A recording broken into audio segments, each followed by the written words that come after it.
चलो बाळको હવે સ્ટાર્ટ કરીએ છીએ ચેપ્ટર નંબર 5 જેની અંદર આપણે ડિસ્કસ કરવાના છે તમે કહેશો સર હિસાબી ગુણોત્તર અને વિશ્લેષણ હિસાબી ગુણોત્તર એટલે બચ્ચા કેવું કે એક ન્યુમરેટર હોય એક ડિનોમિનેટર હોય એટલે કે એક અંશ હોય એક છેદ હોય અને એના પરથી કેલ્ક્યુલેશન કરવાના હોય સૂત્રની મદદથી અલગ અલગ રીતની ગણતરીઓ કરવાની હોય આજનો જે ટોપિક આપણે જે ચર્ચા કરવાના છે નફાકારકતાના ગુણોત્તરો નફાકારકતાના ગુણોત્તરો એટલે શું तो તમે કહેશો કે સર એવા ગુણોત્તરો કે જેનો મેઇન ઇન્ટેન્શન જાણવાનો હોય કે ધંધાની પરિસ્થિતિ કેવી છે નફા કમાવાની શક્તિ કેવી છે એ જાણવાનો ઇન્ટેન્શન હોય વાંચીએ દરેક ધંધાનો મુખ્ય ઉદ્દેશ નફો કમાવાનો હોય છે ધંધો નફો કમાવાની શક્તિને નફાકારકતા કહેવામાં આવે છે બરાબર છે બચ્ચા જેમાં ખાસ બધામાં હેડિંગ હું લખીશ ઉપર નફાકારકતાના ગુણોત્તર આ પહેલી લાઈન જે બોલે એ લખવું હોય તો ખાસ લખી કાઢજો બચ્ચા એ બહુ જરૂરી છે જે તમને વધારે ક્લિયર થશે જેનાથી એકદમ પરફેક્ટ ખબર પડશે ટોટલ 4 ગુણોત્તરો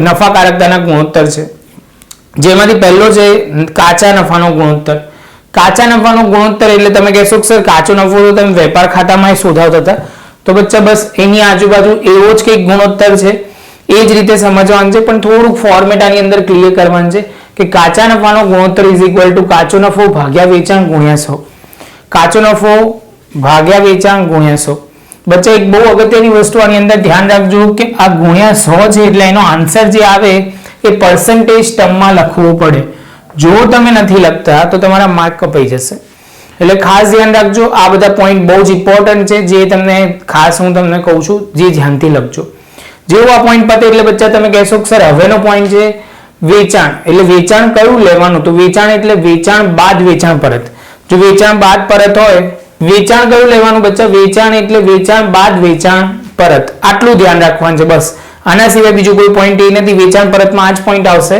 વેચેલ માલની પડતર કીધું હોય તો કેવી રીતે આવે તો વેચાણ માઈનસ કાચો નફો તમે કહેશો કે સર આપણે તો મેજોરિટી કાચો નફો શોધવાનો તો કાચો નફો ઇઝ ઇક્વલ ટુ વેચાણ માઈનસ વેચેલ માલની પડતર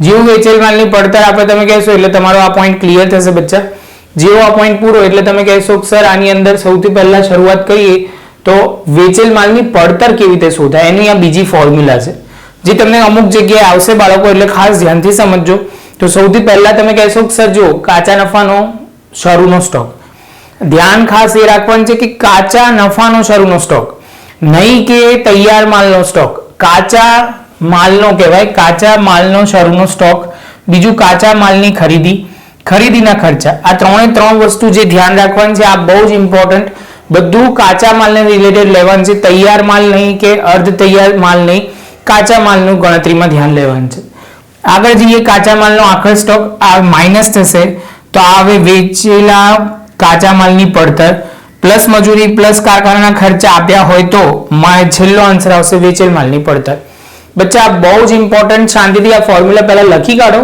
પછી આના પછી એક નાનકડું બોર્ડ પર આવશે એ આપણે ડિસ્કસ કરી લઈએ જેમાં બધું કવર થઈ જાય થિયરી તેવા નાના પોઈન્ટ કવર કરી લઈએ જેથી તમને વધારે ક્લેરિટી આવે બચ્ચા હવે તમારી સ્ક્રીનની સામે આવી રહ્યું છે નફાકારકતાના ગુણોત્તર પ્રોફિટેબિલિટી રેશિયો જેમાં લખ્યું છે પહેલું સૂત્ર લખ્યું છે જે તમને ક્લિયર છે બીજું કાચો નફો એટલે કુલ વેચાણ માઈનસ વેચેલ માલની પડતર એ પણ ક્લિયર છે બીજું છે કુલ વેચાણ ઇઝ ઇક્વલ ટુ રોકડ વેચાણ પ્લસ ઉધાર વેચાણ આ ધ્યાન રાખજો કેમ કે આ તમને જે એવા પોઈન્ટો છે જે આગળ કંઈક લખવાના રહી ગયા તો આની અંદર કવર થઈ જશે પછી તમે કહેશો કે સર એના પછી તમને આપવામાં આવ્યું છે કુલ વેચાણ ઇઝ ઇક્વલ ટુ વેચેલ માલની પડતર પ્લસ કાચો નફો વેચેલ માલની પડતર પ્લસ કાચો નફો તમે કહેશો કે સર આ ફોર્મ્યુલા જે આપી છે એમાંથી 3 વસ્તુ વારાફરતી આમથી આમ ફેરવીને લખી શકાય એટલે એ તમને ક્લિયર હોવી જોઈએ આગળ જઈએ બચ્ચા તો તમે કહેશો કે સર વપરાયેલ કાચા માલની પડતર ઇઝ ઇક્વલ ટુ કાચા માલનો શરૂનો સ્ટોક પ્લસ એ તો બાળકો તમને નહીં યાદ વાંધો નહીં આવે કેમ કે આપણે લખેલું છે વપરાયેલ માલના કાચા માલની પડતર તો આટલો પોઈન્ટ કહેવાય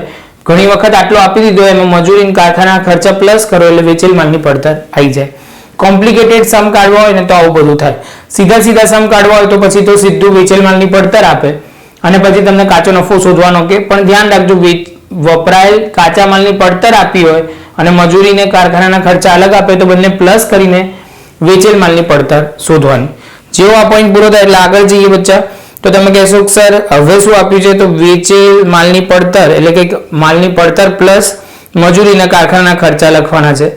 બીજું તમને હમણાં ફોર્મ્યુલા શીખવાડી એ જ બધી છે. વેચેલ માલની પડતર ઇઝ ઇક્વલ ટુ વેચાણ માઇનસ કાચો નફો, અથવા આ બહુ ઇમ્પોર્ટન્ટ વેચાણ પ્લસ કાચી ખોટ. આ મેં નથી લખાયું અને જે ઇમ્પોર્ટન્ટ છે, ઘણી વખત MCQ માં પૂછવું હોય તો બહુ જરૂરી છે, વેચાણ પ્લસ કાચી ખોટ. બરાબર છે બચ્ચા? તો હવે આ પતે એટલે એના પછી આગળ જઈએ. કાચા નફાના ગુણોત્તર પરથી ધંધાકીય એકમની કાચી નફાકારકતા કરી શકાય છે. ફરી એકવાર શું કીધું છે? કાચા નફાના ગુણોત્તર પરથી ધંધાકીય એકમની કાચી નફાકારકતા નક્કી કરી શકાય છે. તમને રફલી આઈડિયા આવી જાય, જેથી તમે એમ સમજો કે કાચો નફો તમારો ઓછો આવવાનો તો ચોખ્ખો નફો પણ ઓછો આવવાનો. જો કાચો નફો વધારે આવે તો ચોખ્ખો નફો તો સમજી જ લો કે વધારે આવે નહીં, પરંતુ એના કરતા ચાન્સીસ છે કે બહુ ખર્ચા હોય તો ઓછા થાય. પણ જો કાચો નફો જ ઓછો હોય તો સમજી લેવાનો ચોખ્ખો નફો તો ઓછો જ આવે. એટલે એના પરથી રફલી આઈડિયા આવી જાય કે ધંધાની પરિસ્થિતિ શું છે. આગળ જઈએ બચ્ચા, તો તમે કહેશો કાચા નફાનો ગુણોત્તર ઉપજ પર આધારિત છે, તેનું વધતું વલણ નફાકારકતામાં વધારો દર્શાવે છે. આ બહુ લાઈન બધે લખી હશે. સમજો 2 વર્ષ આપ્યા છે, પહેલા વર્ષે 20% કાચો નફો આવે છે, બીજા વર્ષે 30% આવે છે, તો સારું કહેવાય, કેમ કે એનો મતલબ શું થયું? તમારી નફાકારકતામાં વધારો થયો, એટલે વધતું વલણ દર્શાવે છે. ક્લિયર છે બચ્ચા? વધતું વલણ દર્શાવે છે. બસ આ પોઈન્ટ ધ્યાન રાખજો.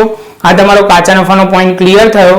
હવે બચ્ચા આગળ જઈશું નવા પોઈન્ટ તરફ, પ્રેક્ટિકલ સમ તરફ. આ બધું લખી કાઢજો બચ્ચા. આ લખવાનું છે જે પેલું આપેલું છે એ, અને આની અંદરના જે પોઈન્ટ જે બધા જે આમાં લાગે કે અમુક પોઈન્ટ તમારે નથી લખવા જેવા તો ચાલશે, રિપીટ થતા હોય ના લખતા, બાકી બધું લખી કાઢજો. તો બચ્ચા હવે પ્રેક્ટિકલ સમ તરફ આગળ વધીએ. ચલો બચ્ચા હવે શરૂઆત કરીએ. તો સૌથી પહેલો સમ જે આવી રહ્યો છે એ છે પેજ નંબર 246 પર. પેજ નંબર 246 પર તમે કહેશો સર જે સમ આપ્યો છે એ છે સમ નંબર 4. એની અંદર પહેલો સમ, કેમ કે સમ નંબર 4 માં 3 સમ છે તો વારાફરતી ત્રણેય સમ કરીશું. બચ્ચા આમાં ઉદાહરણ પણ હું જ કરાવીશ, એટલે શું થાય તમને એકદમ કન્સેપ્ટ ક્લેરિટી આવી છે. કેમ કે ઉદાહરણ ને બધા કેવા છે એ એક વખત જોઈ લો, વધારે પ્રેક્ટિસ થાય એના માટે ખાસ કરાવું છું. કેમ કે ઘણા ગુણોત્તરમાં તો ખાલી 2 સમ છે, એક સમ છે, તો તમને જેટલી પ્રેક્ટિસ વધારે થશે એટલી તમને વધારે ક્લેરિટી આવશે. શરૂઆત કરીએ તો વેચાણ આપ્યું છે 10 લાખ, કાચો નફો આપ્યો છે 3 લાખ. તમે કહેશો સર એના પછી કાચા નફાનો ગુણોત્તર શોધો.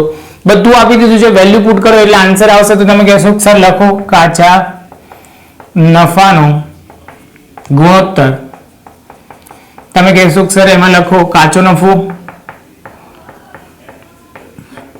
ગુણ્યા 100 ભાગ્યા વેચાણ. તો તમે કહેશો સર કાચો નફો જે આપણને આમાં આપવામાં આવ્યો છે એ 2 લાખ છે, વેચાણ કેટલું છે બચ્ચા? તો તમે કહેશો સર 10 લાખ છે, એટલે કેટલું થશે? 20% થશે. જેવું 20% થાય એટલે તમારો પહેલા સમનો આન્સર પૂરો. શાંતિથી બચ્ચા એક સમ લખો, ઉતાવળ જરાય ના કરતા, એક સ્ટેપ સમજીને કરીશું તો વધારે ક્લિયર થશે. પહેલા લખો પછી આપણે આગળ જઈએ. ચલો બચ્ચા ત્રીજો સમ એટલે કે બીજો સમ, વેચાણ આપ્યું છે 15 લાખ અને વેચેલ માલની પડતર આપી છે 12 લાખ. તો સૌથી પહેલા ફોર્મ્યુલા તો લખશો જ બચ્ચા. તમે ફોર્મ્યુલા લખીને 4 લાઈન છોડશો, જેમાં લખશો તમે સૌથી પહેલા કાચો નફો ઇઝ ઇક્વલ ટુ તમે કહેશો સર લખો વેચાણ માઇનસ વેચેલ માલની પડતર. સૌથી પહેલા વેચાણ બચ્ચા કેટલું છે? તો તમે કહેશો કે સર 15 લાખ. પછી વેચેલ માલની પડતર કેટલી છે બચ્ચા? તો તમે કહેશો સર 12 લાખ છે, એટલે તમે કહેશો સર 3 લાખ એ શું છે? કાચો નફો છે. તો અહીંયા લખીશું 3 લાખ ગુણ્યા 100, અને વેચાણ જે બચ્ચા આપવામાં આવ્યું છે એ 15 લાખ છે. તો તમે કહેશો સર આની અંદર તો આટલા 0 તો કટ થઈ જશે, 3×5 અને આમાં કરશો એટલે 20% આવશે. આમાં પણ કોઇન્સિડન્ટલી 20% જ છે. ખાલી તમારી જોડે બચ્ચા હું એટલું એક્સપેક્ટ કરીશ કે વ્યવસ્થિત નોટમાં લખતા જજો. જેટલું લખશો એટલું વધારે ક્લિયર થશે. ચલો બચ્ચા તો હવે થર્ડ નંબરનો સમ જોઈએ, જેમાં આપ્યું છે વેચાણ આપ્યું છે 20 લાખ, શરૂનો સ્ટોક આપ્યો છે, ખરીદી આપ્યું છે, વેચાણ પરત આપ્યું છે, આખર સ્ટોક આપ્યો છે અને ખરીદીના ખર્ચા આપ્યા છે. તો તમે કહેશો સર આનો મતલબ એવું થયું ટોટલ વેચેલ માલની પડતર તો આપી જ નથી. તો વેચેલ માલની પડતર આપણે શોધી કાઢીશું બચ્ચા. સૌથી પહેલા શરૂઆત કરીએ તો કાચા માલનો સ્ટોક જે આપ્યો છે એ લખીએ પહેલા. તો અહીંયા તમે કહેશો સર 2,50,000 છે. આગળ જઈએ પછી તમે કહેશો કે સર શરૂનો સ્ટોક જે આપણે 2,50,000 ખરીદી છે 12 લાખ, પછી તમે કહેશો કે સર એના પછી જે આપ્યું છે આની અંદર ખરીદી થઈ ગયું, ખરીદ પછી તમે કહેશો કે સર ખરીદીના ખર્ચા 50,000,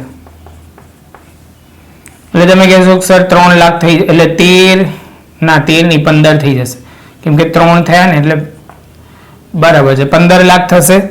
15 લાખમાંથી તમે કહેશો કે સર 3,50,000, 3,50,000 માઇનસ કરશો એટલે તમે કહેશો કે સર 12 લાખ, તો બચ્ચા આપણે એને કહીશું 11,50,000, 12,50,000 ની માઇનસ થઈને સીધું કશું છે નહીં એટલે 11,50,000.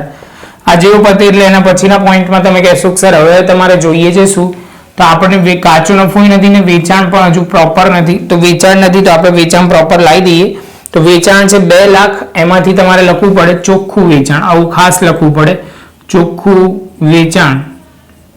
તો તમે કહેશો કે વેચાણ માઇનસ વેચાણ, અહીંયા લખી કાઢીએ વેચાણ પરત.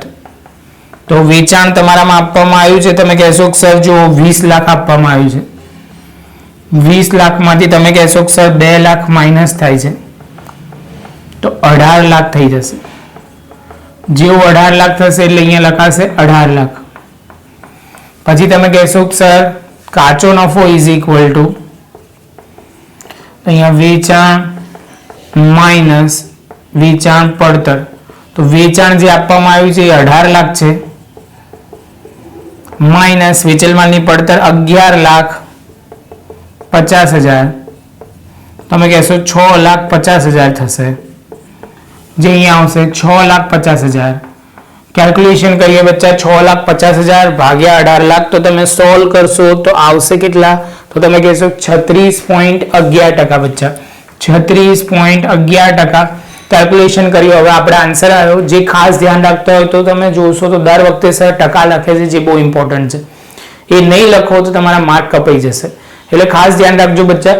આ સમ આપણો પૂરો થયો. હવે આના ઉદાહરણ જે છે એ પણ હું જ કરાવીશ, પરંતુ કોમ્પ્યુટર સ્ક્રીન પર કરીશું, એટલે એકવાર તમને રફલી આઈડિયા આપીશ. એમાં એવું નથી કે હું આખું ડિટેલમાં ગણાવવાનો છું, કેમ કે કન્સેપ્ટ ક્લિયર થઈ ગયો તમને. વધારે પ્રેક્ટિસ થાય એના માટે આપણે આ કરીએ છીએ. અને બધા ચેપ્ટરમાં એટલે ઇન ધ સેન્સ આના જે સમ કરીશું એ બધા આ રીતે કરીશું, એટલે શું થાય સ્વાધ્યાય થઈ જાય અને ઉદાહરણ પણ થઈ જાય, તો તમને એકદમ પરફેક્ટ પ્રેક્ટિસ થઈ જાય. એટલે તમને કોઈ નાના નાના પોઈન્ટ હોય એ ક્લિયર થઈ જાય અને સ્પીડ થોડીક વધારે હશે. એટલે આ વ્યવસ્થિત લખી લો પછી જ આગળ વધજો. જો બચ્ચા આટલે સુધી વિડીયો ગમ્યો તો લાઈક શેર સબસ્ક્રાઇબ કરજો. મળીએ હવે નવા પોઈન્ટમાં, એટલે કે તમે હવે કોમ્પ્યુટર સ્ક્રીનમાં આપણે તો આ વિડીયોમાં મળીશું, તો મળીએ આગળ એક ઉદાહરણમાં. ચલો બચ્ચા હવે સ્ટાર્ટ કરીએ છીએ ઉદાહરણ 1. તો ઉદાહરણ 1 ની અંદર જુઓ તમે ધ્યાનથી જે જોવાનું છે. ખાસ વસ્તુ પહેલા તો તમારે એ વાંચો ઝેડ કંપનીના નીચે ચોપડે આપેલા માહિતીના આધારે કાચા નફાનો ગુણોત્તર શોધો. તમને જે ધ્યાનથી જોવાનું છે 2 વર્ષ આપવામાં આવ્યા છે 2016 અને 17, જેમાં આપવામાં આવ્યું છે વેચાણ અને કાચો નફો. તો વેચાણ અને કાચો નફો આપેલો છે, તો સૌથી પહેલા તમારે જે કરવાનું છે કાચા નફાનો ગુણોત્તર, કાચો નફો ભાગ્યા ચોખ્ખું વેચાણ ગુણ્યા 100. તો અહીંયા આપણને કાચો નફો જે આપવામાં આવ્યો છે 1,20,000 અને અહીંયા આપણને આપવામાં આવ્યો છે 4,80,000 ગુણ્યા 100. જે બંને ડેટા આપેલા આપણે એમાં પુટ કરી દઈએ તો એકમાં આવશે 25% અને બીજાને સોલ્વ કરશો તો 30% આવશે. તેની સાથે તમારો આ પોઈન્ટ બહુ જ સિમ્પલ છે. શાંતિથી પોઝ કરો અને લખી રાખો, જેમાં નીચે ખાલી એટલું કહેવામાં આવ્યું છે કે 2016ની સરખામણીમાં 2017માં વધારો થયો છે, નફાકારકતાની વૃદ્ધિ દર્શાવે છે એવું આપણને કીધું છે, જે આની અંદર નીચે લખ્યું છે, જે તમે જોઈ શકશો. બીજો એક અગત્યનો પોઈન્ટ અહીંયા એવું કહેવા માંગે છે કે આની અંદર જે રીતે 25% છે 2016માં, તો એનો મતલબ 2017 એટલે કે 25% છે, તો એનો મતલબ 75% જે છે એ તમે કહી શકો કે વેચેલ માલની પડતર છે. સેમ વે તમે એવું કહેશો કે સર આની અંદર જે રીતે આપણે સમજીએ 30% શું છે, તો 30% તમારો કાચો નફો છે, 70% વેચેલ માલની પડતર છે. આઈ હોપ બચ્ચા કે આ પોઈન્ટ તમને ખબર પડી ગઈ. એનો મતલબ એવું કહેવા માંગે છે કે પહેલાના પ્રમાણમાં પછીના વર્ષમાં વેચેલ માલની પડતર ઘટી હતી, નફો વધ્યો. હવે બચ્ચા આપણને ઇન્ફોર્મેશન આપી છે સિમ્પલ રીતે ઉદાહરણ 2 ની અંદર. તો ઉદાહરણ 2 માં તમે જોશો તો તમે કહેશો ઓ ધંધાકીય એકમની નીચે આપવામાં આવેલી વિગતોના આધારે કાચા નફાનો ગુણોત્તરની ગણતરી કરો. તો વેચાણ આપ્યું છે, વેચેલ માલની પડતર 8 લાખ ને 6 લાખ, 12 લાખ ને 10 લાખ. તમે કહેશો કે સર વેચાણમાંથી વેચેલ માલની પડતર માઇનસ કરીએ તો પહેલામાં આવશે 2 લાખ અને બીજામાં પણ આવશે 2 લાખ જ છે કોઇન્સિડન્ટલી, કેમ કે 12 લાખ ને 10 લાખ છે એટલે. તો તમે કહેશો કે સર 2 લાખ ભાગ્યા 8 લાખ એટલે તમને 25% આવશે. 2 લાખ ભાગ્યા 12% એટલે આવશે 16.666%, એટલે 16.70% પણ તમે લખી શકો છો. બચ્ચા કમ્પેરેટિવલી આ બહુ જ બેઝિક લેવલનો છે, આમાં તમને કોઈ બહુ વાંધો આવશે નહીં. ખાલી શાંતિથી પ્રોપર રીતે તમને ફોર્મ્યુલા ક્લિયર હોય એટલે રિવિઝન થઈ જાય. તો હવે જે ઉદાહરણ નંબર 3 છે એ સ્ટાર્ટ કરતા પહેલા ઉદાહરણ 1 અને 2 વ્યવસ્થિત લખી કાઢો, પછી આપણે પ્રોપર રીતે આગળ જઈએ. તો ઉદાહરણ નંબર 3 માં શું ઇન્ફોર્મેશન છે? ક્યુ કંપનીની 2 વર્ષની વિગતો નીચે પ્રમાણે આપવામાં આવી છે, તેના આધારે કાચા નફાનો ગુણોત્તરની ગણતરી કરો. સૌથી પહેલા વેચાણ આપ્યું છે, વેચેલ માલની પડતર, એટલે તમે કહેશો કે સર ચોખ્ખું વેચાણ જ કન્સિડર થશે. કયું વેચાણ? ચોખ્ખું વેચાણ. ચોખ્ખું વેચાણ કેવી રીતે આવશે? વેચાણ માઇનસ વેચેલ માલની પડતર, સોરી વેચાણ માઇનસ વેચાણ પરત. શું લખવાનું છે બચ્ચા? વેચાણ માઇનસ વેચાણ પરત, જેની અંદર તમે લખશો વેચાણમાંથી વેચાણ પરત માઇનસ કરશો તો 10 લાખ જે આવશે એ તમારું ચોખ્ખું વેચાણ આવશે. સેમ વે 2017માં તમે કરશો. પછી તમે કહેશો કે સર વપરાયેલ માલની પડતર જે શોધવાની છે એ શોધી કાઢીએ, જેને વેચેલ માલની પડતર કહેવાય. તો શરૂનો સ્ટોક પ્લસ ખરીદીના ખર્ચા માઇનસ આખર સ્ટોક. તો આ જે બોલ્યા એ બચ્ચા આપણે લખતા જઈએ. શરૂનો સ્ટોક પ્લસ ખરીદીના ખર્ચા માઇનસ આખર સ્ટોક, તો તમારું આવી જશે 6,10,000. અને વેચાણમાંથી વેચેલ માલની પડતર માઇનસ કરશો તો કાચો નફો આવશે. શું આવશે બચ્ચા? કાચો નફો. તો કાચો નફો જેવો આવે એટલે કાચા નફાનો ગુણોત્તર ઇઝ ઇક્વલ ટુ કાચો નફો ભાગ્યા ચોખ્ખું વેચાણ ગુણ્યા 100, એટલે 3,90,000 ભાગ્યા 10 લાખ ગુણ્યા 100, તો 39% આવશે. બચ્ચાની અંદર ખાસ ધ્યાન રાખજો કે આની અંદરનો જે મેઇન પોઈન્ટ છે આની અંદર 43.33%. 43.33% એ બીજાનો છે. સેમ કેલ્ક્યુલેશન તમે કરશો એટલે બહુ વાંધો આવશે નહીં. હવે બચ્ચા ધીરે ધીરે આગળ થોડોક નવો પોઈન્ટ આવશે, સ્ટોકમાં ફેરફાર વાળો. તો સ્ટોકમાં ફેરફારને કેવી રીતે આપણે સમજવાનું છે એ સમજીએ. વેચાણ આપ્યું છે, વેચાણ પરત આપ્યું છે, તો વેચાણમાંથી વેચાણ પરત માઇનસ કરો એટલે શું આવશે? વેચાણ આવી જશે. શું આવશે બચ્ચા? વેચાણ આવશે. વેચાણમાંથી વેચાણ પરત માઇનસ થાય એટલે કુલ વેચાણ. તમે કહેશો કે સર ચોખ્ખું વેચાણ આવશે. વર્ડ એક્ઝેક્ટ વાપરવું હોય તો વેચાણમાંથી વેચાણ પરત માઇનસ કરો એટલે ચોખ્ખું વેચાણ આવશે. સેમ વે 15 લાખમાંથી 15,50,000માંથી 50,000 માઇનસ કરશો એટલે તમે કહેશો કે સર 15 લાખ આવી જશે. જેવો આ પોઈન્ટ પૂરો થાય એટલે તમે કહેશો કે સર હવે આપણે જે કરવાનું છે વેચાયેલ એટલે કે વપરાયેલ માલની પડતર એટલે કે વેચાણ પડતર ખરીદી પ્લસ ખરીદીના ખર્ચા પ્લસ ઓર માઇનસ, જે રીતે સમજો બચ્ચા. અહીંયા જેવી રીતે આપવામાં આવ્યું છે સ્ટોકમાં ફેરફાર 20,000 છે તો એ માઇનસ થાય. ખાસ ધ્યાન રાખજો કેમ કે અહીંયા માઇનસમાં આપ્યું છે અને પછી 10,000 જે આપ્યું છે પ્લસમાં આપ્યું છે, તો બચ્ચા એ પ્લસમાં થશે. આ પોઈન્ટ ધ્યાન રાખજો બચ્ચા, ભૂલ કરતા નહીં. આ એક ભૂલ થાય તો બસ અહીંયા એક થાય, બીજે ક્યાંય ભૂલ થાય નહીં.